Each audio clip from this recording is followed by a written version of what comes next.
श्री शिवाय नमस्तुभ्यम। हर हर महादेव। दोस्तों, आप सभी लोग जानते हैं कि 16 अगस्त 2024 को पड़ रही है श्रावण पुत्रदा एकादशी है। दोस्तों, सभी एकादशी में से श्रावण पुत्रदा एकादशी का एक अलग ही महत्व होता है। इसीलिए दोस्तों, पंडित जी ने भी श्रावण पुत्रदा एकादशी का एक ऐसा उपाय बताया है जहां पर ये 2 कटोरी का उपाय है, जिसमें से एक कटोरी हमारी घी की होती है, एक कटोरी होती है हमारी खीर की। तो भाई, ये 2 कटोरी वाला उपाय हम इस वीडियो में आपको समझाने वाले हैं। और दोस्तों, ये श्रावण पुत्रदा एकादशी माताओं बहनों के लिए बहुत ही ज्यादा विशेष और महत्वपूर्ण होती है। इसीलिए दोस्तों, आप लोगों को ये 2 कटोरी वाला उपाय जरूर करना चाहिए, जिससे कि आपके जीवन में आपको खुशियां प्राप्त हो। तो इस 2 कटोरी वाले उपाय में आपको क्या क्या करना होता है, किस समय करना होता है और किसको करना होता है, वो आप लोग यहां पर इस वीडियो में समझ लीजिए। जो इस उपाय को करने वाले हो वो इस वीडियो को ध्यान से सुनिएगा। इसीलिए इस वीडियो को बिना भगाए अंत तक देखिएगा, ताकि इस उपाय को करने के बाद आपका भाग्य प्रबल हो जाए, आपके नवग्रह आपका साथ देना शुरू कर दें, आपके घर की बरकत हो, आपके घर की उन्नति हो और भगवान भोलेनाथ का आशीर्वाद हमेशा आप पर बना रहे। और अगर आप चाहते हैं कि महादेव जी की कृपा से आपके जीवन की समस्त प्रकार की परेशानी से आपको मुक्ति मिल जाए और महादेव जी का कृपा हमेशा आप पर बना रहे, तो दोस्तों, पूरी सच्ची श्रद्धा और पूरे विश्वास के साथ इस वीडियो को लाइक कर दीजिए और कमेंट बॉक्स में लिख दीजिए ओम नमः शिवाय, हर हर महादेव। और इस वीडियो को आप जितने लोगों तक पहुंचा सकते हैं उतने लोगों तक पहुंचा दीजिए, ताकि लोगों का भला हो सके। और दोस्तों, कमेंट बॉक्स में अपनी राशि भी डाल दीजिएगा। आपकी राशि के अनुसार कोई भी ऐसा उपाय होगा जो करके आप लाभ पा सकते हैं। सावन के महीने में वह आकर हम आपके कमेंट के रिप्लाई में बता देंगे। लेकिन आपसे निवेदन था, वीडियो लाइक करना मत भूलिएगा। और अगर आप लोग हमारे चैनल पर नए हैं तो हमारे चैनल एस्ट्रो ओम को सब्सक्राइब कर लेना और इस वीडियो को लाइक करके कमेंट बॉक्स में श्री शिवाय नमस्तुभ्यम ओम नमः शिवाय जरूर लिख दीजिएगा। देखिए दोस्तों, सबसे पहली चीज ये वाला उपाय सिर्फ और सिर्फ श्रावण पुत्रदा एकादशी के दिन करना है आप लोगों को, जो कि इस बार 16 अगस्त 2024 के दिन पड़ रही है। इस दिन प्रातःकाल सुबह सुबह आप लोगों को ये वाला उपाय करना है। पर किसी कारणवश अगर आप सुबह ना भी कर पाओ तो शाम के समय प्रदोष काल में भी आप इस वाले उपाय को कर सकते हो। उपाय में क्या करना है वो ध्यान से सुनो। देखो, इस उपाय को करने के लिए सबसे पहले आपको अपने घर से कुछ सामग्रियां तैयार करनी होंगी और वो लेकर जानी पड़ेंगी। उपाय बहुत ही कारगर है, महत्वपूर्ण है, इसलिए ध्यान से सुनना समझना। तो अपने घर से क्या क्या सामग्री आपको तैयार करके लेकर जानी है वो ध्यान से सुनो। देखो, यहाँ पर आपको लेनी है सबसे पहली चीज 2 कटोरी। क्या लेनी है? 2 कटोरी छोटी छोटी सी, जो भगवान को भोग लगाने के लिए आपके पास कटोरी होंगी, वो 2 कटोरी ले लेनी है। और डरने की बात नहीं है कि भाई आपको ये कटोरी वापस नहीं मिलेगी। उपाय करने के बाद आप अगले दिन ही अपनी कटोरी को वापस ला सकते हो। पंडित जी से बोल दीजिएगा कि वो आपकी कटोरी को सुरक्षित रख दें। तो आपको करना है, सबसे पहले तो 2 छोटी छोटी कटोरी लेना है। अब 2 छोटी छोटी कटोरी लेने के बाद इन दोनों के अंदर आप लोगों को क्या चीज डालना है वो भी आप लोग सुन लीजिए। देखिए, पहली वाली जो कटोरी होगी ना, उस कटोरी के अंदर आपको शुद्ध देसी गाय का घी डालना है। क्या डालोगे?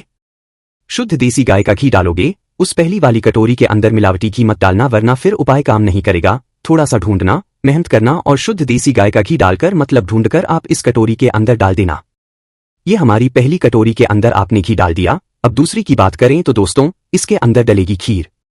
ठीक है, अपने घर में पहले खीर बना लीजिएगा, उसके बाद इसके अंदर थोड़ी सी खीर डाल दीजिएगा।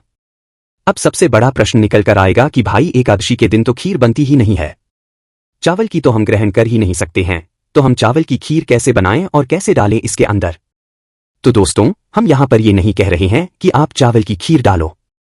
खीर बहुत प्रकार की होती है, साबूदाने की भी खीर होती है और भी बहुत प्रकार की खीर होती है। तो आप इस उपाय में साबूदाना जो होगा उसको गलाकर उसकी खीर तैयार करके फिर उपाय में प्रयोग कर लेना। चावल की खीर मत बनाना, क्योंकि एकादशी के दिन चावल का प्रयोग नहीं किया जाता है। तो आपको क्या करना है कि जो साबूदाना होता है उसकी खीर बना लेनी है, पहले से बनाकर रख लेनी है। और खीर बनाकर फिर थोड़ी सी खीर अपनी इस कटोरी में रख लेनी है। आपकी ये दोनों कटोरियां तैयार हो गई हैं। एक कटोरी में आपने शुद्ध देसी घी आएगा घी रखा। दूसरी कटोरी में आप लोगों ने क्या किया, यहां पर जो साबूदाने की खीर बनाई है उसे रख दी है। दोनों कटोरी आपकी तैयार हो गई। अब इसके बाद में एक घी का दीपक भी आपको तैयार करना है। ये घी का दीपक कैसा होगा दोस्तों? ये वाला घी का दीपक होगा गोल बाती का और इसके अंदर भी शुद्ध देसी गाय का घी डलेगा। और ये दीपक आप मिट्टी का भी बना सकते हो, आटे का भी बना सकते हो। मतलब मिट्टी का दीपक है तो मिट्टी का ले लेना, और अगर नहीं है मिट्टी का तो भाई आटे का बना लेना। छोटा सा एक दीपक, उसके अंदर गोल बाती रखकर शुद्ध देसी गाय का घी आप लोग डाल लेना। ये आपका घी का दीपक तैयार हो गया। इसके बाद में दोस्तों, आप लोगों को 2 बेलपत्री और भी लेनी है। तो 2 बेलपत्री अपने घर से ही लेकर जाना है। ये विशेष और महत्वपूर्ण है, 2 बेलपत्री। और दीपक तैयार करके अच्छी सी अपने घर से ही आप लोग लेकर चले जाना। अब ये तीनों सामग्रियां आपकी तैयार हो गई। 2 कटोरी के अंदर आपने मतलब 1 कटोरी के अंदर आपने शुद्ध देसी गाय का घी डाला, दूसरी कटोरी के अंदर आपने क्या डाला? खीर डाली। अब 2 बेलपत्री आप लोगों ने ली, साथ ही में दोस्तों आप लोगों ने क्या लिया? 1 देसी गाय का घी का दीपक। अब ये तीनों ही सामग्रियां तैयार करके आपको पहुंचना है भगवान शिव जी के मंदिर में श्रावण पुत्रदा एकादशी के दिन। कोशिश करना सुबह इस उपाय को कर लो, पर किसी कारणवश ना कर पाओ तो शाम के समय भी आप इस उपाय को कर सकते हो। तो भगवान शिव जी के सबसे पहले आप लोग मंदिर पहुंचना, ठीक है। मंदिर पहुंचने के बाद सबसे पहले आप भगवान शिव जी के शिवलिंग के पास में पहुंच जाना सीधा जाते सही। तो शिवलिंग के पास में जैसे ही पहुंच जाओ तो थोड़े दर्शन करना। दर्शन करने के बाद दोस्तों क्या करना है आप लोगों को, वो ध्यान से सुनो। देखो सबसे पहले जो आप 2 चीजों में मतलब 2 कटोरियों में क्या लेकर आए हो, शुद्ध देसी गाय का घी और खीर लेकर आए हो ना, ये पहले भगवान के सामने रख दो। इसमें ऐसी कोई बात नहीं है कि भाई खीर किस साइड रखेंगे या जो हम मतलब घी लेकर आए हैं वो किस साइड रखेंगे। आपको दोनों कटोरियों को एक साथ भगवान शिव जी के सामने या आसपास रख देना है। भगवान शिव जी को भोग लगाते हुए मतलब भगवान शिव जी के लिए ही जो है वो रख देना है। क्या? एक जो शुद्ध देसी गाय का घी है, घी की कटोरी है वो, और जो खीर की कटोरी है वो दोनों एक साथ ही रख देना है, कोई इधर उधर करके नहीं रखना है। पहले आप लोगों को ये दोनों कटोरियां रख देना है भगवान शिव जी के आसपास या सामने, ठीक है। जैसे ही आप लोग रख देते हैं उसके बाद में आप लोग क्या करेंगे कि अपनी बेलपत्र को भगवान शिव जी पर चढ़ाएंगे। श्री शिवाय नमस्तुभ्यम बोलकर भी चढ़ा सकते हैं।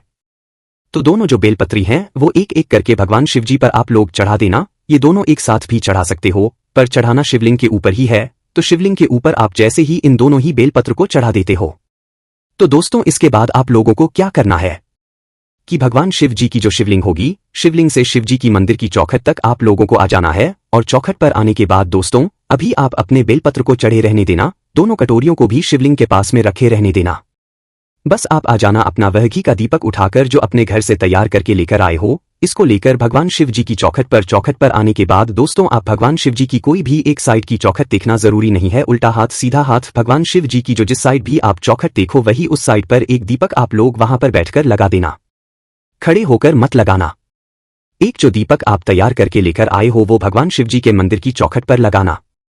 वो दीपक शिव जी की शिवलिंग के पास नहीं लगेगा।